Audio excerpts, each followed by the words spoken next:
Halo, selamat siang semuanya. Selamat siang, Ibu. Selamat siang, Ibu.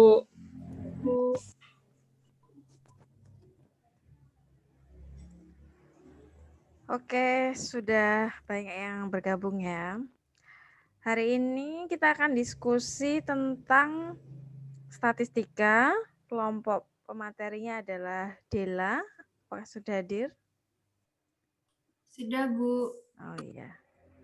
Kok namanya ganti jadi Dira? Ya, ini mau takrim, Bu. Kemudian Andiana. Hadir, Bu. Oke. Lalu Deodatus. Selamat siang, Bu. Oke, sudah. Memang bertiga ya kelompoknya Yulan? Iya, Bu. Oh, Bertiga aja. soalnya kelompok lain berempat, kok ini cuma bertiga. Ya, baik. Kemudian kelompok pembahasnya Rizky. Ada Rizky ya? Hadir, Bu. Oke, Rizky dengan siapa saja? Dengan Lucia Milenia Pratiwi sama Vincentia Niken, Bu. Oh, dengan Tiwi dan Niken. Iya, Bu. Niken sudah bergabung. Sudah. Tiwi sudah ya? Oke, sudah lengkap. Oke, sudah lengkap berarti ya kelompok pemateri dan juga kelompok pembahas. Nah, apakah ada yang belum masuk ini? 30. Harusnya 34 ya. Berarti ada 2. Sudah presensi semuanya? Sudah, Bu. Oh, sudah. Sudah, Bu. Berarti lancar ya, LMS-nya tidak ada kesulitan. Kalau pagi masih sulit jam 9 itu, tadi banyak yang kesulitan presensi. Oke, baik, seperti biasa kita akan diskusi dulu di Zoom dari kelompok pemateri, pembahas, kemudian tanya jawab, lalu nanti latihan soalnya di grup WA saja. Yang akan menjadi moderator hari ini siapa?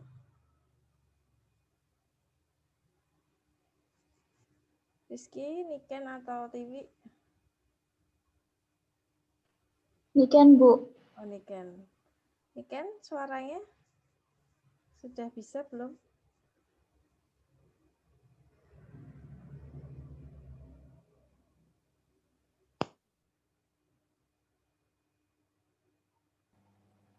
Apakah suara saya terdengar?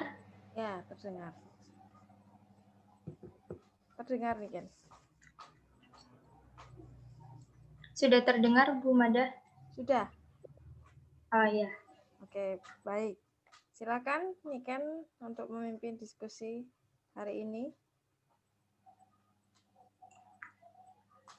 Ya, teman-teman dan Bu Mada, selamat siang. Saya Vincentia Niken dengan NIM 18040 ingin memimpin jalannya diskusi pada hari ini. Sebelum mulai diskusi, alangkah baiknya kita berdoa terlebih dahulu. Ada yang bersedia untuk memimpin doa?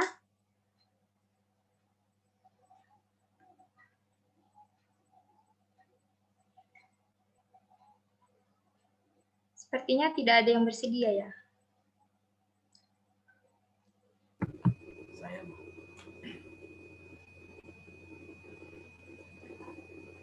Rizky, Yunda. Iya.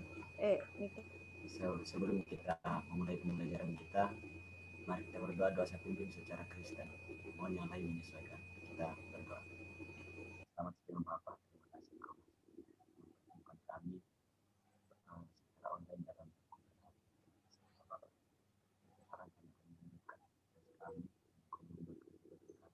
tadi kami sebagai mahasiswa yang akan melakukan Bapak perjalanannya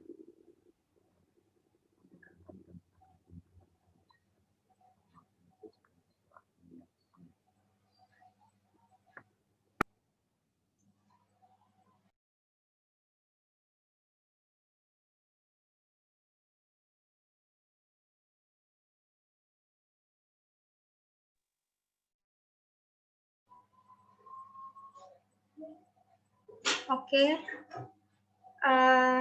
Sekarang, oh ya, sebelumnya saya akan menyampaikan dulu agendanya. Yang pertama itu penegasan materi oleh pemateri, yang kedua pembahasan oleh kelompok pembahas, dan selanjutnya ada sesi tanya jawab. Nah, sekarang kita masuk ke sesi pertama dulu. Apakah dari kelompok pemateri ingin mempertegas suatu materi atau ada yang mau ditambahkan? Kepada kelompok pemateri dipersilahkan.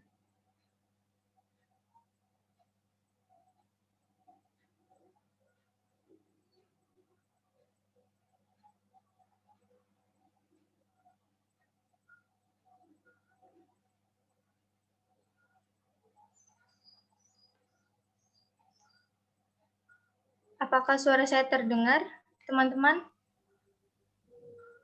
Terdengar. Terdengar nih, Ken. Oh iya. Terdengar nih Ken.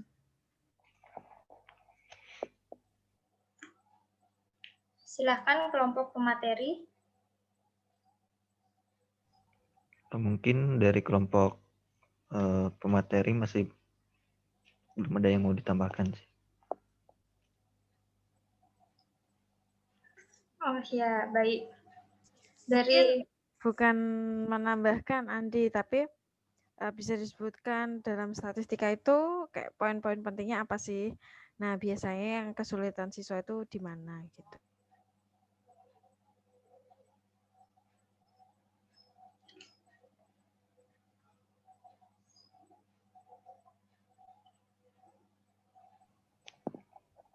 Baik, mungkin kalau untuk kesulitan siswa, biasanya itu rata-rata menurut penelitian itu lebih kepada salah hitung biasanya. Jadi kurangnya ketelitian siswa dalam menghitung sehingga didapat suatu jawaban yang salah. Terus terkadang siswa itu tidak mengingat rumus-rumus dengan baik. Sehingga di akhir juga di akhir biasanya kalau di akhir jawaban itu siswa itu tidak mengecek kembali sehingga ada kesalahan gitu. Mungkin itu dari saya, mungkin dari yang lain bisa. Dari Yulan mungkin atau Deo.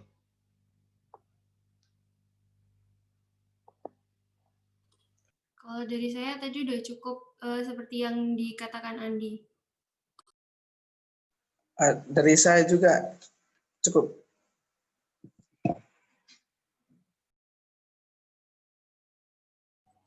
Oke. Kelompok pemateri sudah cukup?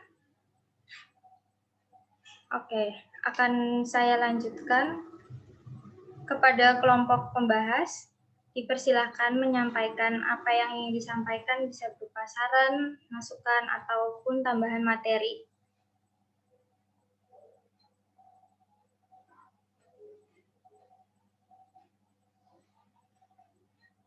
Ya, kepada Tiwi dan Rizky, bisa dimulai.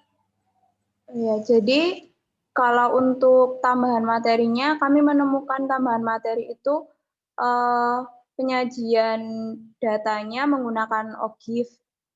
Lalu ada pengertian dari ukuran pemusatan data dan kuartil, desil, dan persentil untuk data tunggal dan data berkelompok. Nanti saya akan kirimkan tambahan materinya di grup. Kemudian untuk komentarnya mungkin dari Rizky. Terima kasih.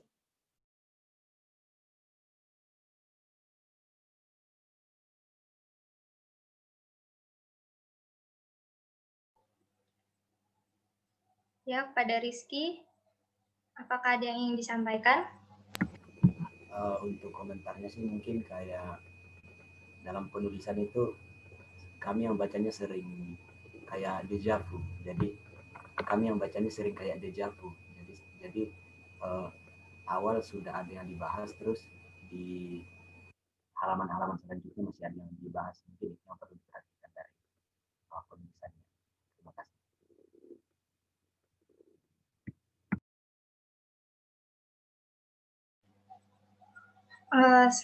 Dari kelompok pembahas, saya sendiri akan menyampaikan tambahan masukan, yaitu ada beberapa kalimat yang ditulis ulang. Jadi dalam satu paragraf nih, udah ditulis di awal, lalu di bawah ditulis lagi kalimat yang sama. Dan itu saya temukan di beberapa paragraf kalau nggak salah. Nah, lalu untuk pengertian min pada halaman 5 itu kelompok menuliskan pengertian min adalah bla bla bla, lalu belakangnya itu banyaknya data. Bukankah seharusnya itu banyaknya datum, bukan data?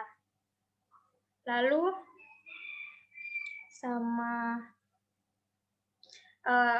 masih ada beberapa rumusnya itu masih berupa gambar, jadi belum berupa equation-nya. Itu aja sih tambahan dari saya. Oh iya, saya juga mau menambahkan ada rumus langkah. Saya lupa halaman berapa. Jadi ada rumus langkah yang satu halaman dengan rumus pagar itu kayaknya equation-nya hilang. Itu aja. Oh iya, maaf, saya mau menambahkan juga pada gambar histogram. Saya lupa itu halaman berapa histogramnya.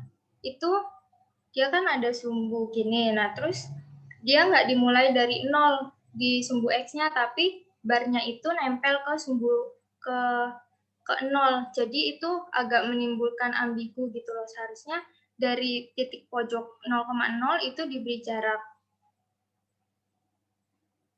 Gitu. Sekian, apakah kelompok pemateri ingin menanggapi atau bagaimana?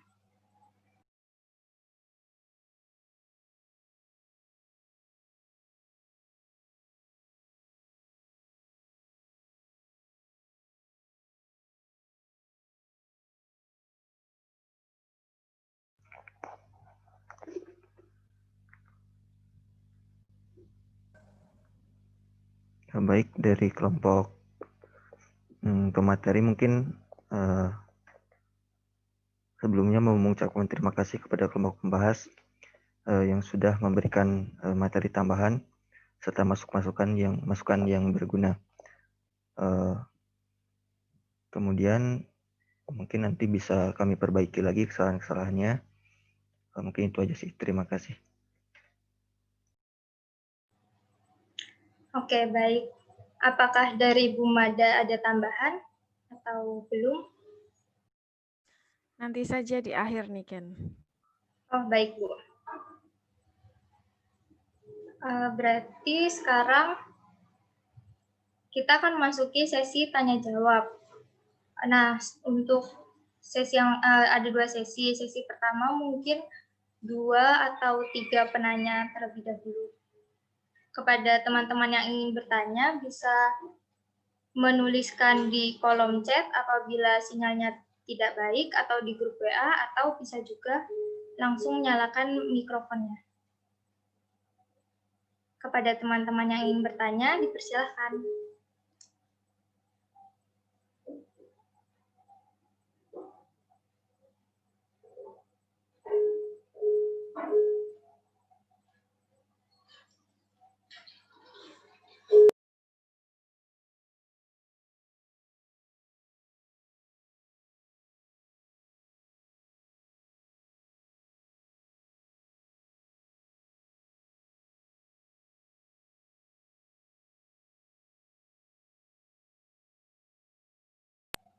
Oh iya, teman-teman bisa bertanya mengenai, misalkan di bagian materi, oh kira-kira ada yang belum jelas nih, atau ada yang konsep masih mengganjal ketika SMA yang perlu diperjelas lagi, atau bertanya apapun dipersilahkan yang berhubungan dengan statistika.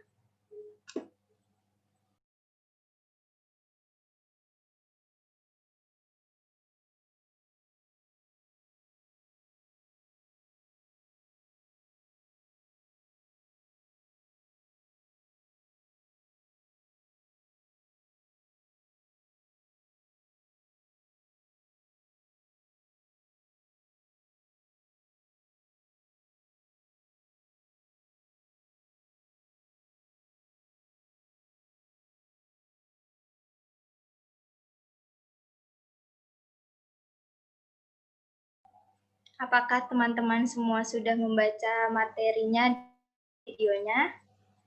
Adakah yang masih belum jelas? Ayo bisa ditanyakan, jangan malu-malu.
Niken, apakah suara saya terdengar?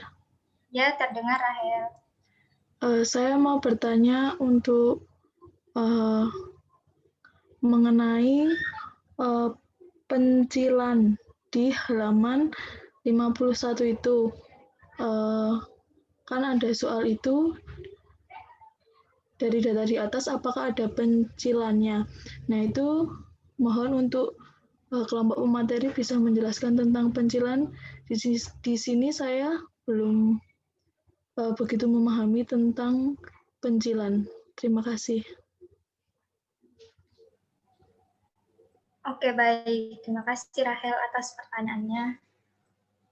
Saya persilakan satu penanya lagi selagi kelompok pemateri mendiskusikan jawabannya. Apakah teman-teman ada yang ingin bertanya lagi?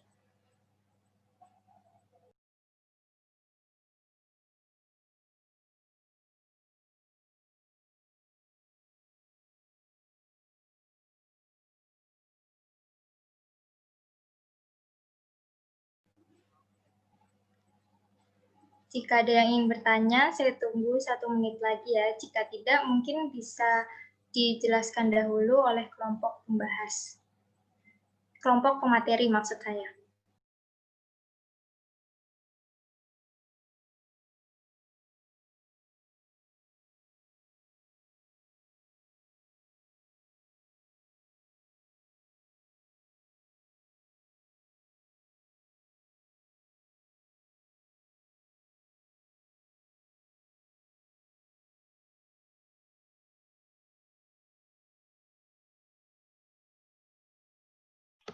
Halo Niken, saya mau bertanya. Ya, Gun, silakan. Nah, saya mau bertanya, kalau kegunaan kuartil, desil, sama persentil di statistika itu apa aja ya? Maksudnya saya juga belum paham, jadi saya minta pemateri semoga bisa menjelaskan gitu. Terima kasih. Oke, terima kasih Anggun atas pertanyaannya. Pada sesi ini 2 penanya dulu ya. Apakah kelompok pemateri sudah siap membahas? Sudah siap menjawab?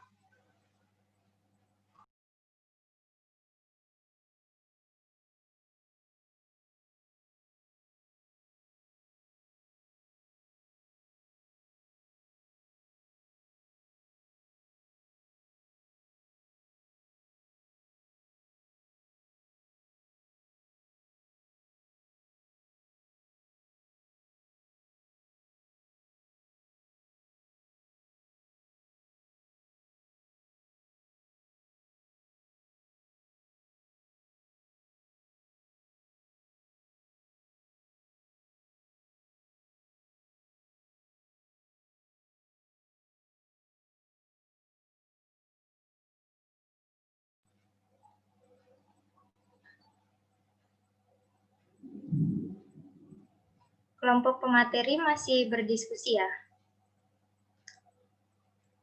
Oke. Sama. Ini kan Ya, Dio. saya akan mencoba menjawab pertanyaan dari Rahel. Tadi yang ditanya oleh Rahel, data pencilannya. Dari contoh soal itu, data pencilan itu yaitu, Rahel bisa lihat di dalam contoh soal, data pencilan itu ketika XI kurang dari PD atau XI kurang dari PL. Rahel bisa lihat sendiri itu, PD itu hasilnya 2,5 kan. Nah, lalu yang kurang dari 2,5 itu apa saja? Kan ada datanya, ada 1, ada 0,2, 0,6, 0,7, 0,8 dan sampai 24. Jadi yang kurang dari 2,5 itu adalah 1 dan 2. Nah, jadi data pencilannya itu 1 dan 2. Begitu, Ray.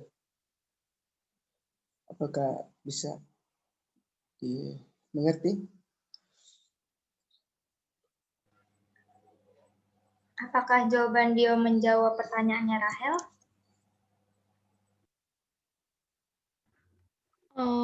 Sudah nih kan. Terima kasih. Baik, Ray. Yang contoh dari Dio tadi Rahel sudah paham? Sudah, Bu. Ada di makalah Dio? Iya, tapi tadi saya kurang memahami yang PD dan PL-nya itu, Bu. Kok bisa kita nyari PD sama kita nyari PL-nya itu? Di halaman berapa, Dio? Itu halaman, untuk contoh soalnya halaman 51, Bu. Untuk materinya halaman nomor 8 itu? Ya. Nah, tadi kan si Rahel bingung mencari PD dan PL. Iya, Ya, Bu. Bu. Kok bisa langsung kita nyari PD maupun kita nyari PL-nya itu? Mungkin Dio bisa menjelaskan PD itu apa, PL itu apa, terus didapatnya dari mana. Baik, Bu. Ada tapi nggak. Yang saya mengerti itu, PD itu merupakan pagar dalam atau PD. Nah, untuk PL itu pagar luas. Jadi untuk rumus PD itu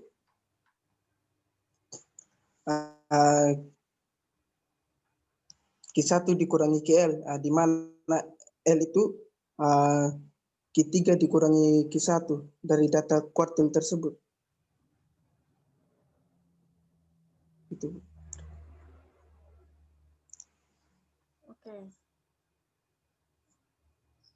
Di situ sebenarnya sudah ada ilustrasinya juga ya di gambar bawah itu, hanya saja Rahel bingung cara memperolehnya atau gimana, Hel? Iya, Bu, yang tadi XI kurang dari PD itu, tapi tadi sudah dijawab oleh Dio. Jadi Ya, okay. Sudah paham, Bu. Terima kasih. Ya. Ya namanya pencilan itu kan berarti apa ya? Paling beda atau paling jauh gitu ya dari yang lain.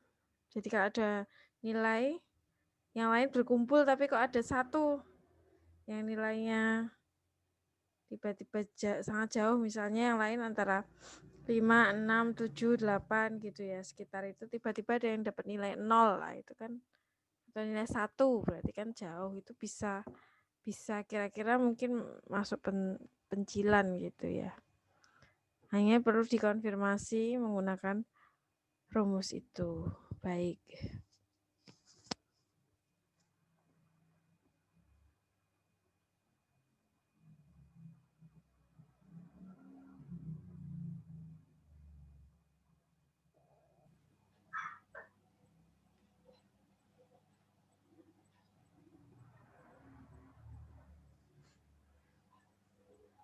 Baik, apakah Rahel sudah jelas? Sudah, Niken. Oke. Sekarang ke pertanyaannya Anggun. Apakah kelompok pemateri sudah bisa menjawabnya atau masih membutuhkan waktu untuk berdiskusi? Enggak, kita udah selesai berdiskusi. Jadi di sini saya akan menjelaskan gitu hasil diskusi kelompok tadi tentang kegunaan kuartil, desil, dan persentil ya. 3 itu kan, Anggun mungkin bisa diulangi. Iya, benar Yulan. Nah, pertama itu kegunaan kuartil. Nah, berkaitan dengan kurva, dia itu berguna untuk mengetahui keadaan kurva apakah simetris atau tidak simetris, itu untuk yang kuartil. Terus yang desil itu berguna untuk menggolongkan serangkaian data ke dalam 10 bagian yang sama besar, kemudian menetapkan kriteria-kriteria tertentu dalam bagian-bagian tersebut sehingga mempermudah dalam penelitian. Nah, yang ketiga itu kegunaan persentil. Ini bisa juga digunakan untuk menentukan persentase data berdasarkan bagian-bagian yang telah terbagi menjadi 100. Nah, persentil juga dapat digunakan untuk menentukan kedudukan, misalnya dalam penelitian gitu kan. Nah, kedudukan apakah seorang anak didik, sebentar. Oh, yang selanjutnya itu persentil juga dapat digunakan sebagai alat ukur atau menetapkan nilai batas lulus pada tes atau seleksi. Gitu. Apakah menjawab, Anggun? Udah ada gambaran tapi masih agak gimana gitu ya. Duh, maaf ya. Masih agak bingung Yulan. Yang gimana? Yang mana? Yang kedua sama yang ketiga tadi. Yang desil ya? Tadi kan ada kriteria-kriteria tertentu kan. Nah, itu kriteria seperti apa? Maaf ya, saya belum paham ya. Kriteria. Tadi kamu nyebutin itu, aku dengar. Kan yang desil. Nah, desil itu berguna untuk menggolongkan serangkaian data ke dalam 10 bagian yang sama besar, kemudian menetapkan kriteria tertentu ke dalam bagian-bagian tersebut sehingga mempermudah penelitian. Kriteria-kriteria tertentu, misalnya kamu meneliti apa kayak gitu, terus ada kriterianya, nah nanti dimasuk-masukin ke situ sesuai penelitianmu gitu. Pahamku gitu. Terus yang persentil itu bisa digunakan untuk menentukan persentase data berdasarkan bagian-bagian yang terbagi menjadi 100 kan persentil kan persen per 100 gitu. Terus selain itu juga persentil dapat digunakan sebagai alat ukur untuk menentukan atau menetapkan nilai batas lulus pada tes atau seleksi. Gitu.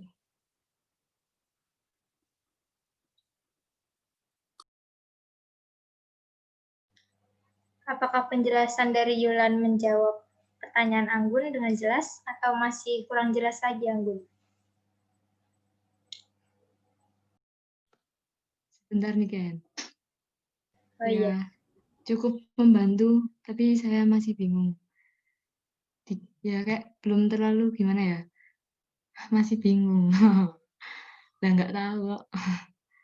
Nggak apa-apa ya, maaf ya teman-teman.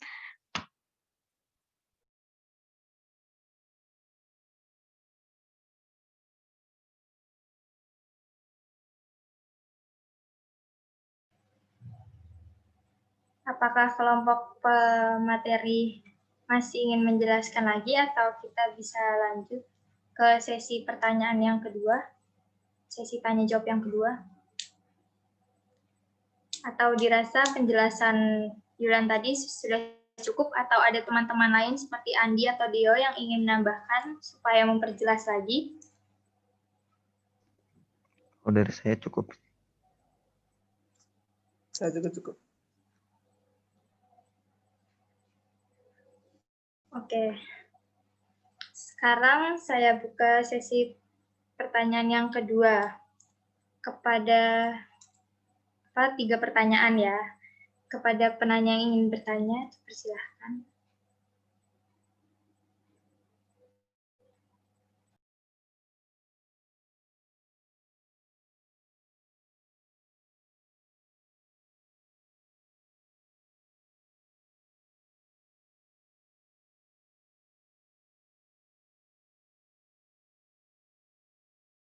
Berarti dari Anggun tadi masih kurang jelas ya Anggun ya, yang tentang kegunaan dari desil dan persentil. Iya, Bu. Tapi ya sudah gambaran gitu dari Yulan tadi menjelaskan, sudah ada gambaran tapi belum banget gitu, Bu. Maaf, Bu. Oke, nggak apa-apa. Terus sekarang nanti untuk dibahas di belakang lagi, nggak apa-apa. Sekarang dibuka sesi tanya jawab lagi, Niken. Ya, Bu. Kepada teman-teman yang ingin bertanya, dipersilahkan. Saya ingin bertanya, Bu. Oh ya, silahkan Darman.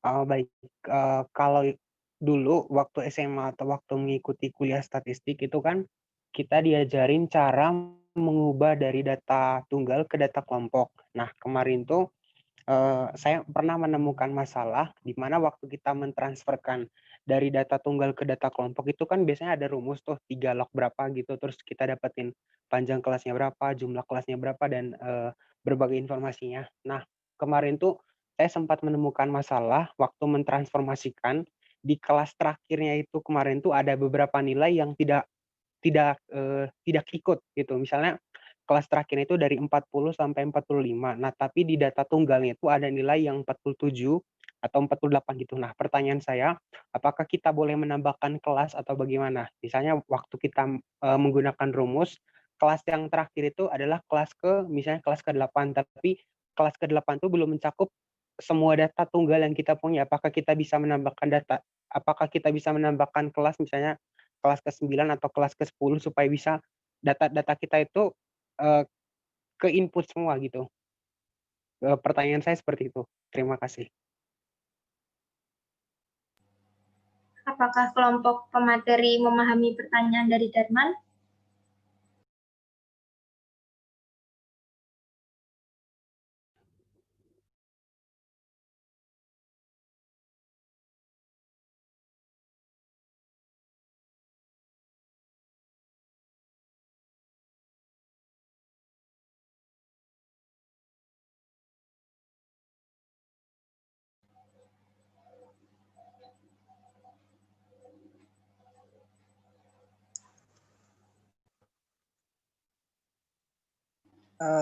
Ini kan kami belum paham pertanyaannya. Bisa diulang? Oh, Maaf. jadi inti dari pertanyaannya Darman itu masalahnya itu pada kelas terakhir. Misal kita punya panjang kelasnya itu 5, seperti tadi 41 sampai 45 ya.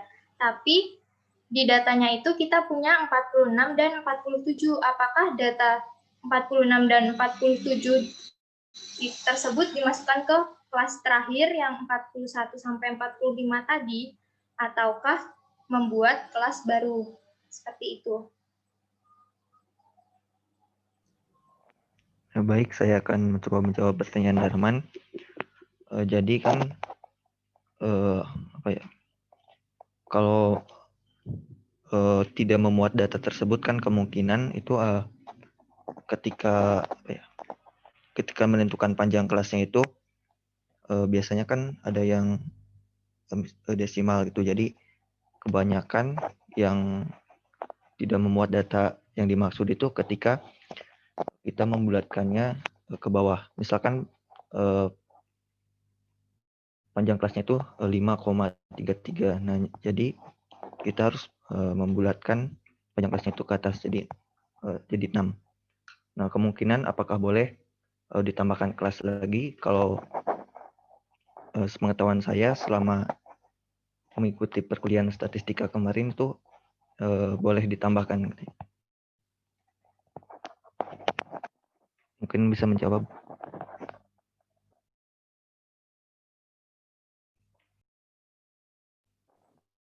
Ada tambahan dari Yulan dan Deo?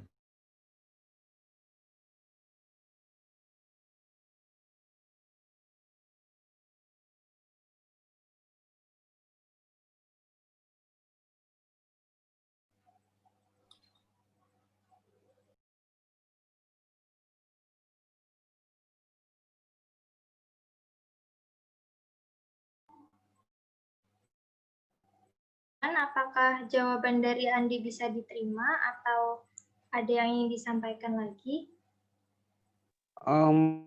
Di saya kurang mungkin tadi sinyalnya ada goyang.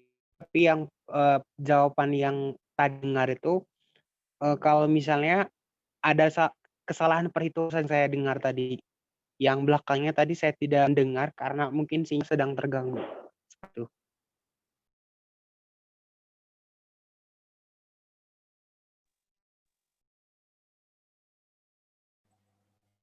Andi mungkin bisa mengulang lagi.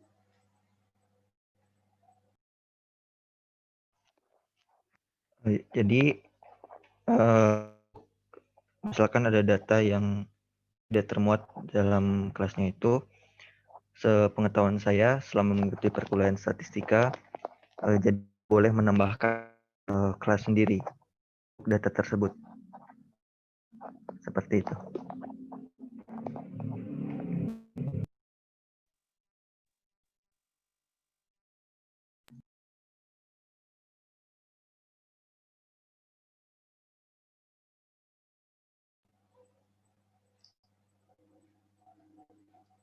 Bagaimana, Darman?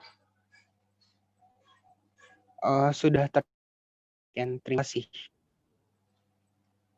Oke. Masih ada kesempatan untuk 2 penanya lagi.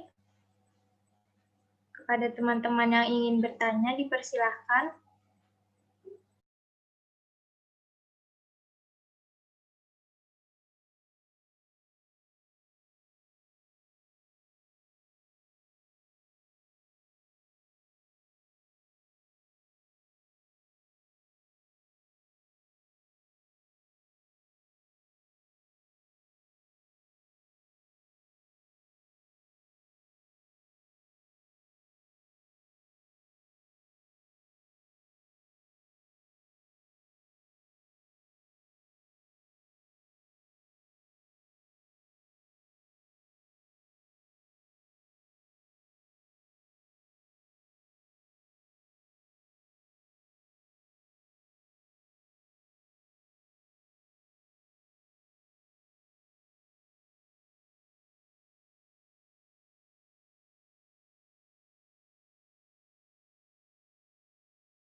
Oke, belum ada ya. Kalau dari pertanyaan Darman tadi, sebenarnya benar Andi menjawab. Kalau misalnya ada data yang terlewat, dalam artian loh kok ini nggak masuk kelas manapun gitu. Berarti terjadi kesalahan di awal dalam pembagian kelasnya ya.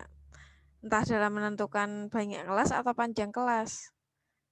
Kalau salah perhitungan sedikit seperti pembulatan tadi kan juga berpengaruh ya.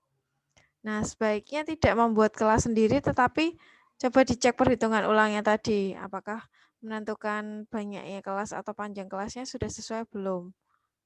Kalau sudah sesuai berarti cek per kelasnya benar nggak panjangnya. Misal ketemu panjang kelasnya adalah 9. Benar nggak masing-masing kelas itu panjangnya 9? Gitu. Karena kalau dalam statistik itu sangat ketelitian itu sangat penting ya.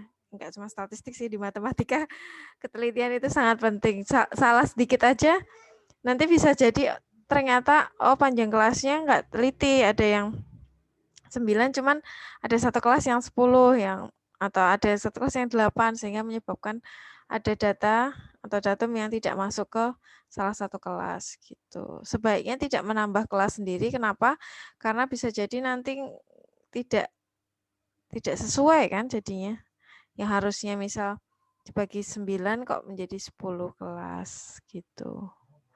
Kemudian Anggun untuk menghitung, kalau menghitung desil dan persentilnya nggak ditanyakan ya, yang ditanyakan adalah kegunaan.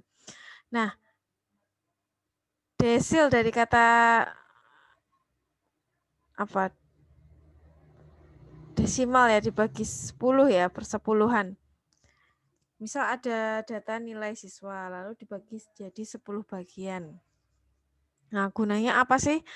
Tadi sebenarnya Dela sudah menjawab bahwa gunanya memudahkan kita untuk menentukan kriteria tertentu. Maksudnya apa kriteria tertentu?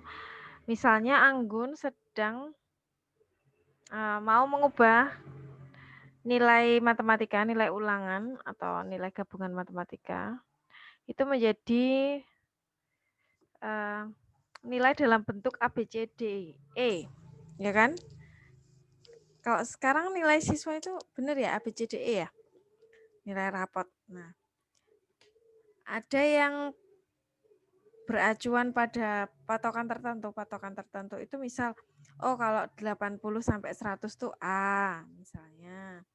Kemudian 70 sampai 79 misalnya B dan seterusnya. Tapi ada juga yang berdasarkan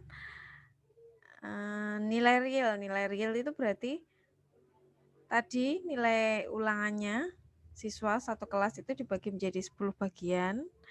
Nah, lalu dari 10 bagian itu dikelompokkan 22. 10 bagian itu misalnya kelompok 1, 2, sampai 10 ya. Berarti yang masuk kelompok 1, 2 itu nilainya A. Dari yang tertinggi ya maksudnya. Terus kelompok 3, 3 dan 4 nilainya B. Kelompok 5 dan 6 nilainya C dan seterusnya. Itu salah satu contoh penggunaan dari desil. Jadi setelah dibagi 10 bagian bisa dikelompokkan jadi 5. Atau selain itu kalau untuk penelitian bisa juga dikategorikan itu loh. Sangat tinggi, tinggi, sedang, rendah, dan sangat rendah misalnya. Mau ditentukan mana sih siswa yang masuk golongan sangat tinggi, mana yang rendah. Nah, itu bisa memanfaatkan desil. Misalnya seperti itu. Nah, kalau persentil dari kata persen kan, persen ya bisa untuk menentukan persentase posisi. Jadi kan dibagi menjadi 100 bagian ya. Kemudian nilainya Anggun berapa misalnya ulangan. Nah, lalu persentase posisi Anggun dibandingkan teman-teman lain tuh berapa sih? Nah, itu juga bisa kalau persentil itu. Gitu. Itu salah satu contoh penggunaannya ya, Anggun. Iya, Bu. Oke. Bu. Kemudian Darman tadi juga sudah. Rahel sudah. Ada lagi yang mau ditanyakan teman-teman? Oke, menurut kalian statistik itu sulit atau tidak?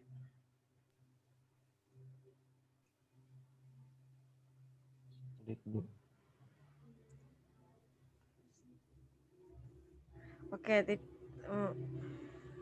nggak jawab tuh berarti mudah loh. Sulit, Bu. Sulitnya di mana, Andi? Mungkin kalau saya lebih kepada apa ya? Ketelitiannya sih. Apalagi kalau datanya banyak gitu. Kalau datanya banyak itu loh, kelewat satu gitu udah jadi salah ya. Iya, Bu. Oke. Terus apalagi masalah ketelitian? Tadi disebutkan Andi juga ya, hafal rumus. Kalau nggak hafal rumus udah bingung.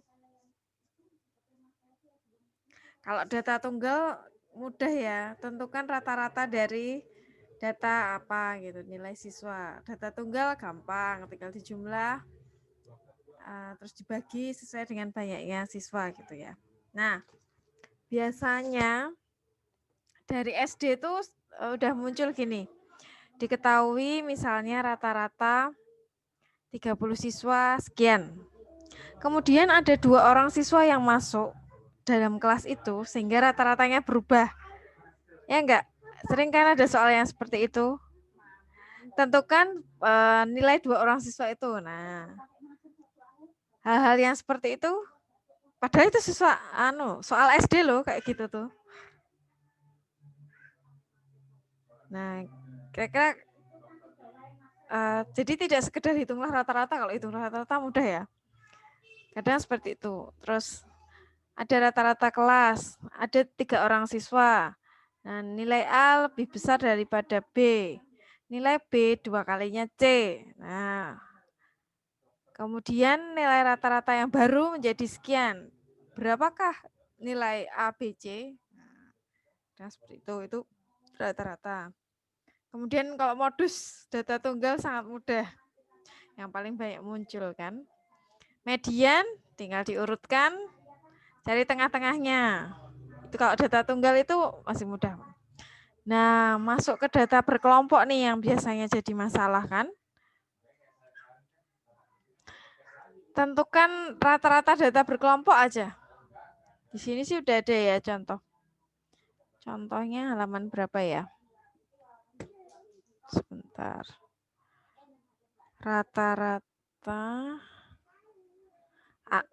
atau min ya. Min data berkelompok di halaman 7. Memang sudah ada rumusnya ya. Di sini ada nilai ujian. Nilai ujian itu. Nah, saya ingin tahu. Rumusnya memang sudah ada ya. Logikanya kok menentukan min data berkelompok itu seperti itu tuh gimana? Demikian juga yang median. Median data berkelompok itu memang ada rumusnya ME sama dengan sekian-sekian. Kalau saya ngerjakan soal dan lupa rumus untuk mencari median data berkelompok itu harus gimana? Gitu.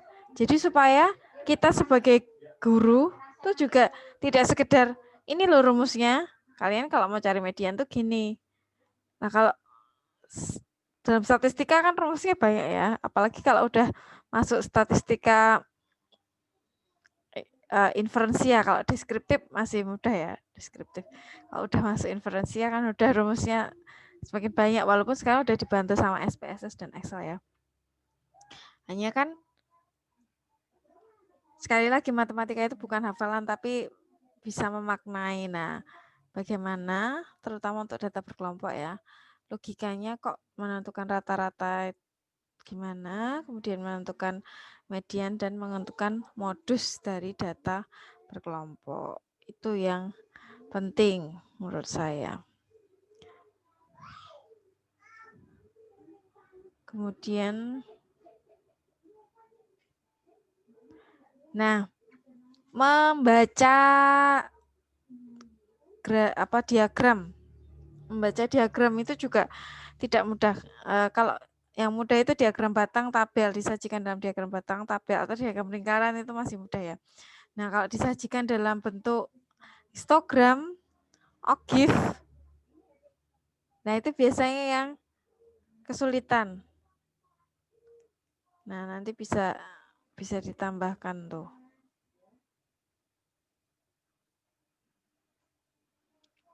Oke, mungkin itu dari saya dulu.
Ya, dan ternyata saya lihat soal-soal UN yang terkait dengan statistik itu kebanyakan data ini ya disajikan dalam bentuk histogram.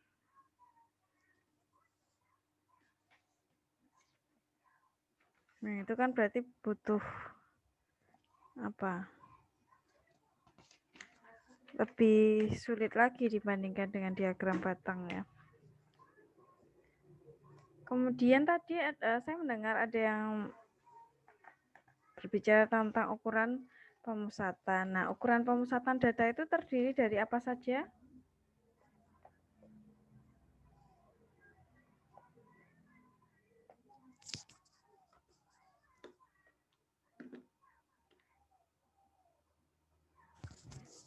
Ukuran pemusatan. Median, modus, Bu. Ya, ini kan min, median, dan modus ya. Modus. Rata-rata, median, dan modus. Kenapa kok disebut ukuran pemusatan?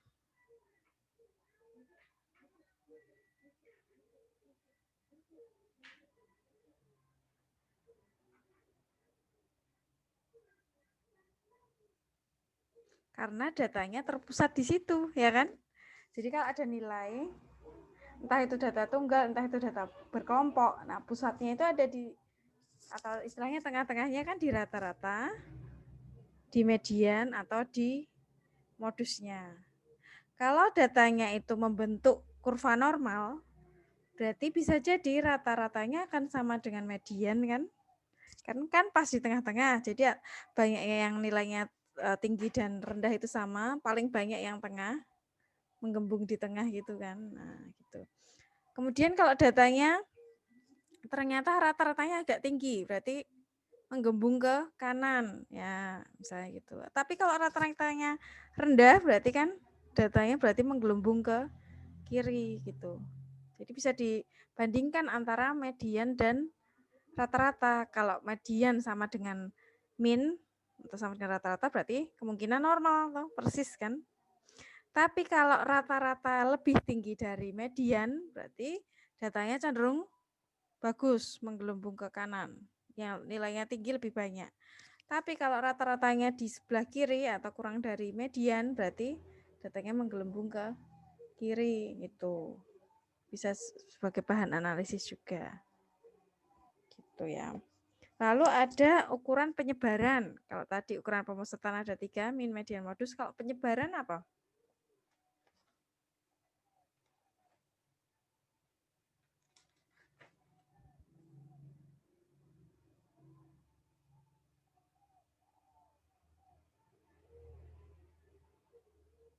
Kalau sepaham saya itu nilai yang merepresentasikan atau memperlihatkan seberapa jauh data itu menyebar.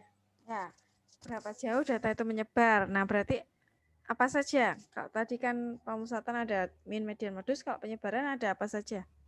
Mungkin. Ada simpangan baku, variasi, simpangan rata-rata,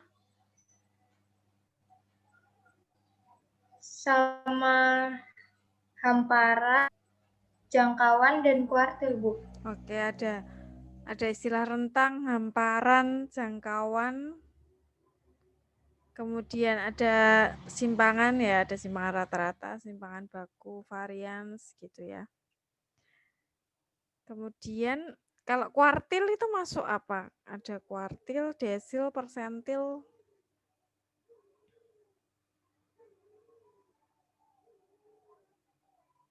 Ya kan tadi ada kuartil ya, Q 1, 2, 3, kemudian desil, persentil.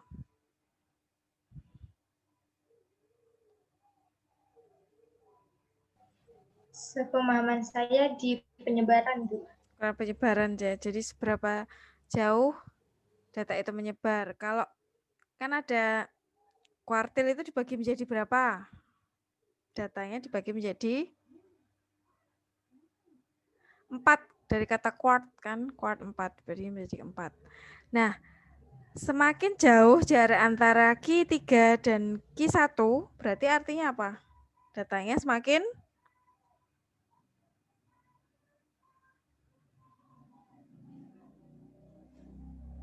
Semakin bagus atau enggak? Kalau Q1 dan Q3-nya semakin jauh.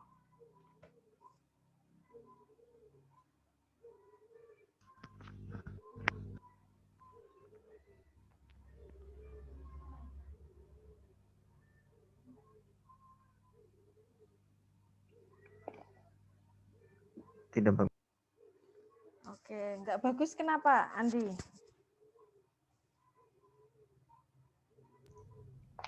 Ya, jadi kan misalkan kalau dalam nilai ini Bu, kalau misalkan kuartil 1 dan kuartil 3-nya jauh, berarti kan apa ya? Ada banyaknya nilai itu yang misalnya yang kurang dari KKM bisa jadi lebih banyak gitu. Oke. Kalau konteksnya adalah nilai siswa, kalau Q3 dan Q1 semakin jauh, berarti artinya apa? Nilai siswanya kan menyebar, sangat menyebar ya. Berarti kemampuannya itu beragam, ada yang istilahnya bagus, ada yang kurang, nggak ngumpul gitu loh, semakin menyebar. Tapi kalau Q1 dan Q3-nya dekat, oh berarti kan kemampuannya itu hampir-hampir sama di situ gitu loh. Nah, jadi kita bisa melihatnya seperti itu. Kemudian tadi desil dan persentil itu sudah dijelaskan yang pertanyaan aku tadi. Kemudian terkait dengan rentang atau jangkauan itu apa? Selisih antara data terbesar atau terkecil. Kalau dalam nilai ya bagusnya rentangnya nggak jauh-jauh ya. Kalau rentangnya jauh ada yang dapat nilai 100 tapi ada yang dapat nilai 15 gitu kan ya. Sangat jauh. Gitu. Kemudian hamparan, simpangan kuartil. Nah, ini ada istilah simpangan baku atau standar deviasi. Mungkin kalau kalian membaca skripsi-skripsi sering ya, ada rata-rata dan simpangan baku atau standar deviasinya. Nah, ini gunanya apa sih?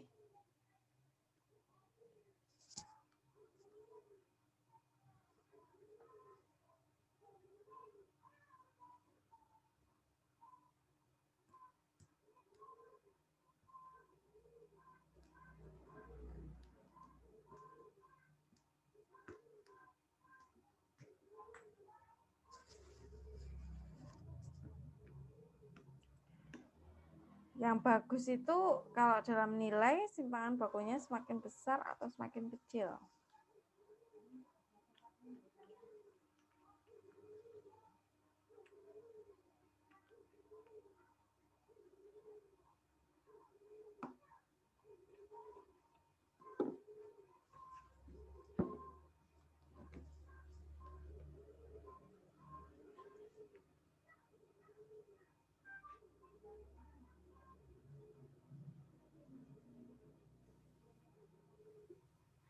Kalau menurut saya semakin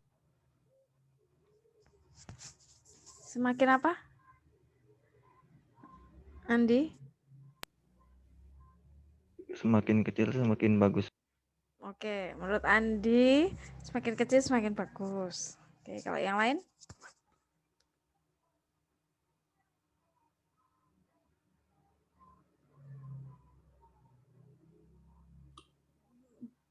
Sama Bu. Ya, Dela, Yolanda. Ya, sama Bu, semakin kecil. Kenapa? Soalnya simpangan baku itu kan singkatnya mengukur bagaimana nilai data tersebar gitu kan. Gimana? Kurang jelas suaranya agak Jadi keras. Ini, Bu.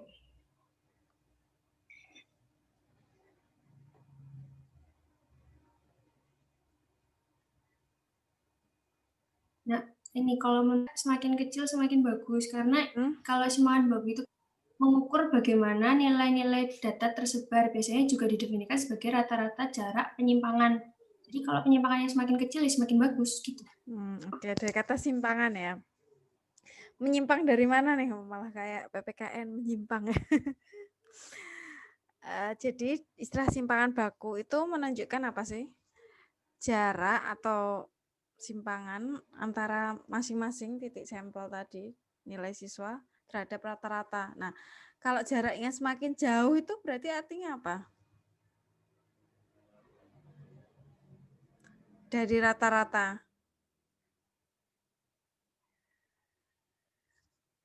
Masih di mute Yulan. Atau memang tidak di unmute ya. Jadi kalian bisa membayangkan rata-rata itu kan suatu titik, ya kan? Suatu titik tertentu. Kemudian ada nilai-nilai siswa, titik-titik juga ya di sekitarnya. Kalau jarak dari rata-rata itu semakin jauh ke masing-masing nilai siswa, itu artinya apa?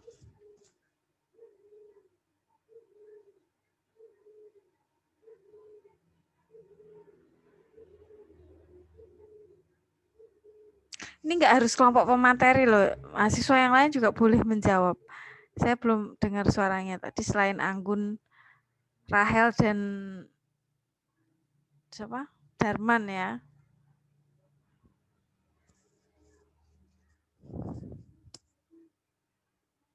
Kalau semakin jauh jarak dari titik rata-rata itu gimana sih? Niko coba Nik.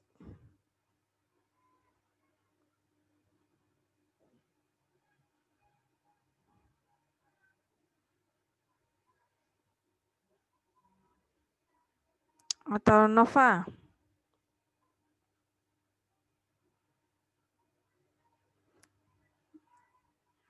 Atau Mai.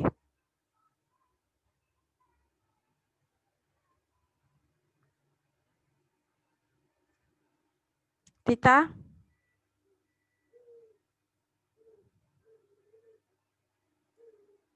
Cecilia Yudit.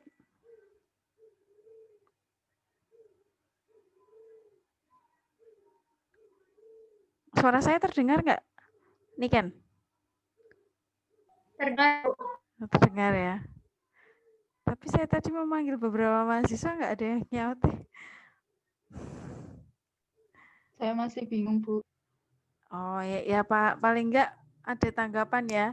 Supaya saya tahu kalian ada di sana. Pertama, kalian tidak mengaktifkan video. Saya nggak tahu kalian apakah masih di situ atau enggak. Kemudian pas dipanggil namanya juga diam saja. Oke, ya. Kalian bisa membayangkan kan tadi yang saya bilang. Ada suatu titik, itu rata-rata. Kemudian ada titik-titik lain di sekitarnya. Kalau semakin panjang jarak antara titik nilai siswa itu terhadap rata-rata berarti apa?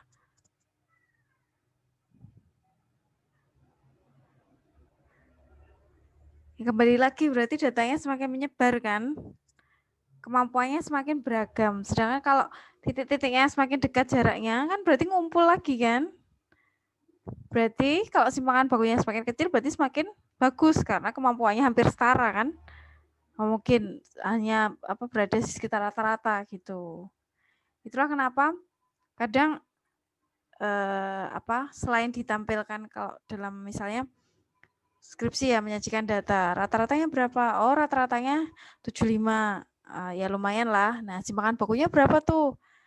Kalau simpangan bakunya besar, oh berarti kan masih kemampuan siswa masih jauh dari, misalnya agak jauh dari rata-rata. Sedangkan kalau misalnya 75, simpangan bakunya hanya 2. Sedangkan ada yang misalnya 78, tapi simpangan bakunya 10. Bagus mana kira-kira? 75, rata-ratanya 75, simpangan bakunya 2, atau rata-ratanya 78, tapi simpangan bakunya 10. Yang 75 tapi Ada 75, Bu. Yang 75, yang rata-ratanya 75, tapi simpangan bakunya 2. Kenapa? Karena kita bisa menganggap, misal katakanlah nilai siswa sama, berarti kan nilainya terletak dari berapa? Antara 73, 75, sampai 7 kan? Karena simpangan bakunya 2, plus minus 2 lah istilahnya. Sedangkan kalau yang 78 tadi, plus minus 10, jadi ada yang nilainya 68, ada yang nilainya 88 gitu loh maksudnya. Jadi masih kemampuannya tuh lebih beragam maksudnya gitu. Jadi jangan hanya, oh rata-ratanya udah 90 nih, tapi simpangan bakunya gede banget gitu. Ya masih kurang gitu. Misalnya itu. Contoh kalau dalam apa ya?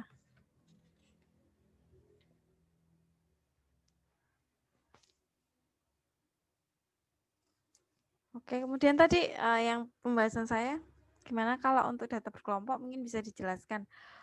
Boleh sambil ditampilkan makalah kalian juga, boleh pas di rumus itu. Nah, memang itu kan sudah ada rumusnya, teman. Saya ingin tahu logika berpikirnya gimana sih kalau misalnya saya lupa rumus gitu tentang mencari modus, median, dan juga rata-rata untuk data berkelompok. Dan juga ada nggak contoh soal latihan yang pakai histogram, OGIF gitu? Dari kelompok pembahas.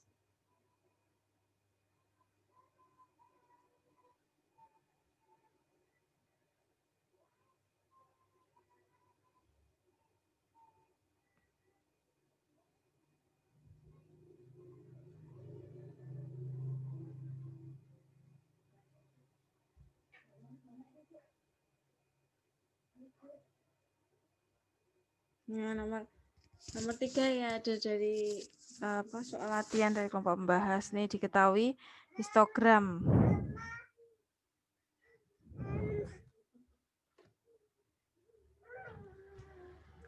Sama nomor 12 juga ada histogram juga. Nah, nanti bisa kalau yang ada di latihan nanti bisa dibahas ya pas menjawab soal. Nah, mungkin itu aja sih yang rumus min, median, modus, tapi data berkelompok itu kalau misal lupa rumus gimana logikanya aja.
Gimana Andi atau Yulan atau Deo?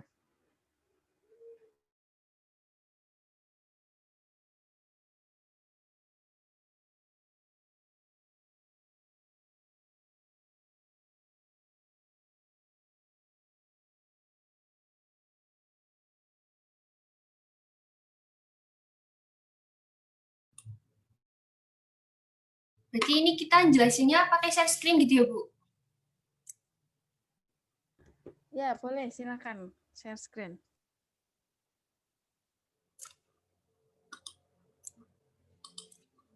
Sekali ya. Teman-teman bisa kelihatan nggak? Ini makalah halaman 8. Sudah terlihat tempat saya. Bisa, Yulan. Bisa.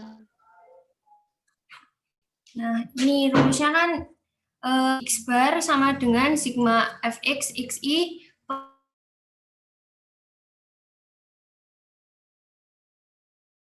kan ada tabel nih, contoh tabel berikut ini ya, statistik 80 mahasiswa yang sudah disusun dalam tabel frekuensi.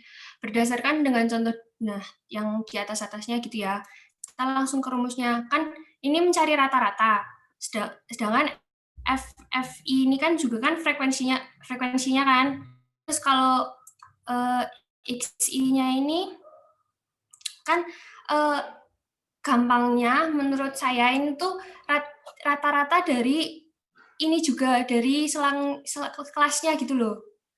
Pemahaman saya biar nggak hafal rumus itu tinggal rata-rata dari selangnya ini, bukan rata-rata. Apa namanya? Nilai tengah. Nilai tengahnya gitu. Itu kan sama aja rata-ratanya gitu kan. Terus dikali sama frekuensinya. Terus nanti kalau udah tinggal dirata-ratain lagi. Kalau logika saya gitu. Mungkin ada tambahan Andi sama Dio.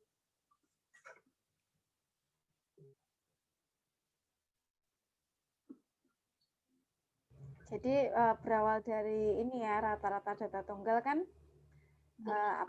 tinggal dijumlahkan datanya dibagi dengan banyaknya siswa, atau bisa juga kalau beberapa sama kan tinggal dikalikan ya. Oh, ada 7 siswa yang dapat nilai 8, berarti kan 7 kali 8 dan seterusnya. Nah, kalau disajikan dalam data kelompok gini, berarti yang diambil adalah nilai tengah ya, nilai tengah dari kelasnya. Soalnya kan kita nggak tahu ya antara sekian dan sekian tuh nilainya berapa aja, ya udah kita ambil tengah-tengahnya gitu kan, logikanya seperti itu. Jadi XI kalau kita nggak hafal rumus atau nggak tahu istilahnya, ya udah nilai tengah kali frekuensi terus nanti dijumlah dicari rata-ratanya gitu. Baik, oke, yang rata-rata. Nah, yang median sama modus.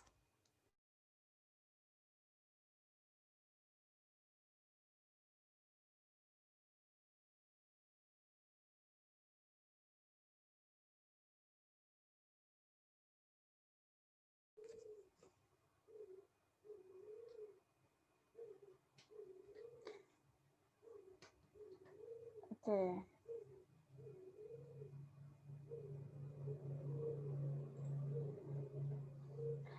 Saya nggak tanya berapa mediannya, tapi kita lihat dari data kelompoknya dulu, Yulan. Kan disediakan tabel atasnya kan, atas. Nah, tabelnya kan soalnya seperti ini. Nah, terus disuruh mencari mediannya, berarti gimana? Saya nggak tahu rumus, misalnya lupa rumusnya. Tapi tahu kalau median itu tengah-tengah.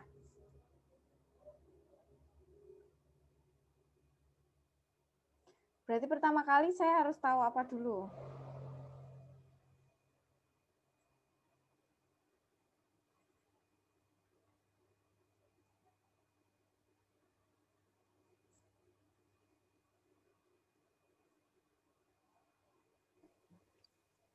Dio. Mungkin Bu, yang pertama itu yang dulu jumlah data aja Bu. Betul sekali. Frekuensi itu totalnya berapa? Ya enggak? Iya Bu. Nah, kalau udah tahu, oh banyak siswanya adalah, kan ada 2 kan, ganjil atau genap ya. Kalau Ya, di data tunggal ya. Misalnya banyaknya siswa, berapa kalau di sini? 26. 26. Ya. Nah, kalau 26 berarti tengah-tengahnya data keberapa? Antara 13, 14 kan? Nah, tinggal ngecek 13 sampai 14 itu di mana? Kan ini udah urut ya dari kecil ke besar. Ya udah tinggal 3 tambah 2 dan seterusnya. Data ke-13 di mana kira-kira? Oke. Interval 61 sampai 61 nah, ternyata antara 61 sampai 65. Medianya di situ kan? Iya. Nah, lalu gimana? Apakah otomatis tengah-tengahnya? Oh, 61 sampai 65, tengah-tengahnya berapa itu? 63 gitu. Apakah seperti itu?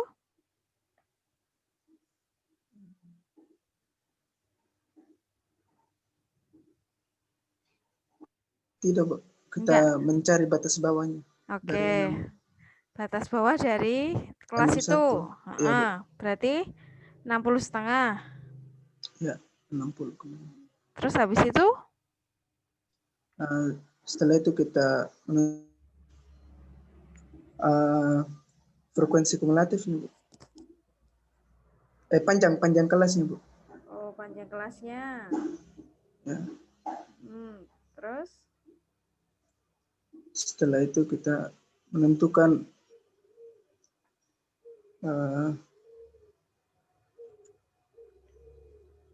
frekuensi kumulatif, Bu. Dan dari di bawah kelas median itu, Bu. Oke. Berarti harus tahu frekuensi kumulatif ya? Iya, Bu. Yang di bawah kelas sama yang pada kelas itu. Iya, Bu. Terus dikalikan panjang interval. Nah, agak susah ya mengingatnya ya. Kalau modus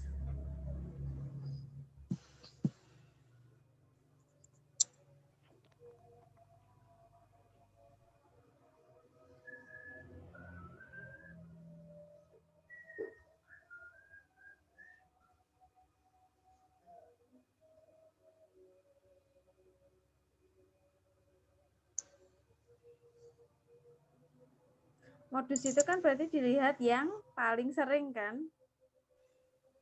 Iya, Bu. Ya, di sini yang paling sering muncul berarti kelas 66 sampai 70. Setelah itu gimana?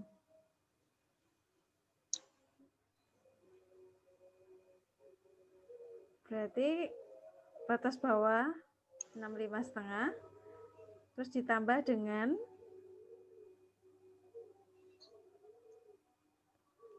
B1 per B1 tambah B2 itu apa itu?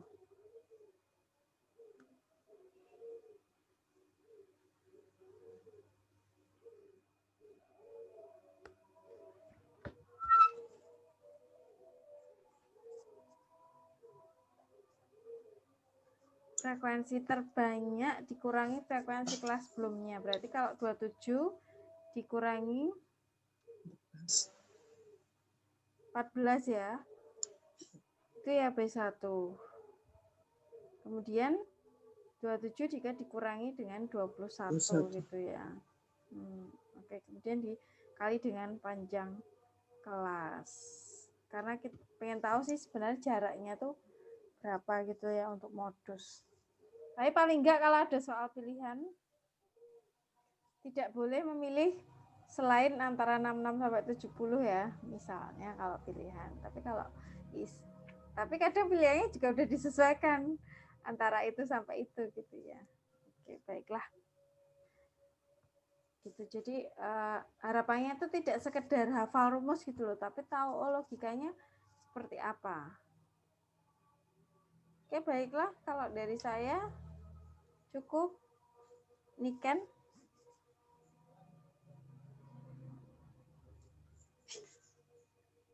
Ya, Bu.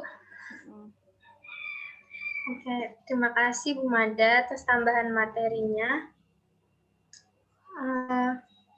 Ini kita cukupkan saja sesi tanya jawabnya.